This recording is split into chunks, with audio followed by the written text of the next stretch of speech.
বন্দে মাতরম, বন্দে মাতরম। সাহিত্য সম্রাট বঙ্কিমচন্দ্র চট্টোপাধ্যায় রচিত আনন্দমঠ হিন্দু জাতীয়তাবাদ ও হিন্দু পুনরুত্থানবাদের চেতনা দিয়ে গড়া এই উপন্যাস দেশপ্রেম ও ব্রিটিশ বিরোধিতার প্রাথমিক রূপ হিসেবেও গৃহীত হয়। মহেন্দ্র চলিয়া গেল। কল্যাণী একা বালিকা লইয়া সেই জনশূন্য স্থানে প্রায় অন্ধকার কুটির মধ্যে চারিদিক নিরীক্ষণ করিতেছিলেন। তাহার মনে মনে বড় ভয় হইতেছিল। কেহ কোথাও নাই, মনুষ্য মাত্রের কোনো শব্দ পাওয়া যায় না, কেবল শৃগাল কুক্কুরের রব।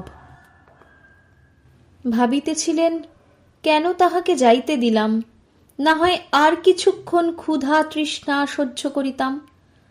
মনে করিলেন, চারিদিকে দ্বার রুদ্ধ করিয়া বসি, কিন্তু একটি দ্বারেও কপাট বা অর্গল নাই। এইরূপ চারিদিক চাহিয়া দেখিতে দেখিতে সম্মুখস্থ দ্বারে একটা কি ছায়ার মতো দেখিলেন। মনুষ্যাকৃতি বোধ হয়, কিন্তু মনুষ্যও বোধ হয় না। অতিশয় শুষ্ক, শীর্ণ, অতিশয় কৃষ্ণবর্ণ, উলঙ্গ, বিকটাকার মনুষ্যের মতো কি আসিয়া দ্বারে দাঁড়াইল। কিছুক্ষণ পরে সেই ছায়া যেন একটা হাত তুলিল। অস্থিচর্ম বিশিষ্ট অতি দীর্ঘ শুষ্ক হস্তের দীর্ঘ শুষ্ক অঙ্গুলি দ্বারা কাহাকে যেন সংকেত করিয়া ডাকিল।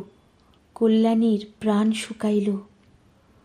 তখন সেই রূপ আর একটা ছায়া, শুষ্ক, কৃষ্ণবর্ণ, দীর্ঘাকার, উলঙ্গ, প্রথম ছায়ার পাশে আসিয়া দাঁড়াইল।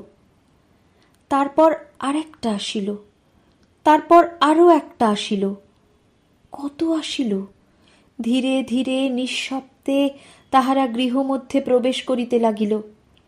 সেই প্রায় অন্ধকার গৃহ নিশীথ শ্মশানের মতো ভয়ঙ্কর হইয়া উঠিল। তখন সেই প্রেতবৎ মূর্তি সকল কল্যাণী এবং তাহার কন্যাকে ঘিরিয়া দাঁড়াইল। কল্যাণী প্রায় মূর্ছিতা হইলেন। কৃষ্ণবর্ণ শীর্ণ পুরুষেরা তখন কল্যাণী ও তাহার কন্যাকে ধরিয়া তুলিয়া গৃহের বাহির করিয়া মাঠ পার হইয়া এক জঙ্গল মধ্যে প্রবেশ করিল।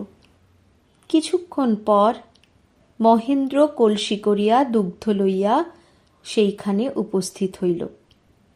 দেখিল, কেহ কোথাও নাই। ইতস্তত অনুসন্ধান করিল, কন্যার নাম ধরিয়া, শেষে স্ত্রীর নাম ধরিয়া অনেক ডাকিল। কোনো উত্তর, কোনো সন্ধান পাইল না।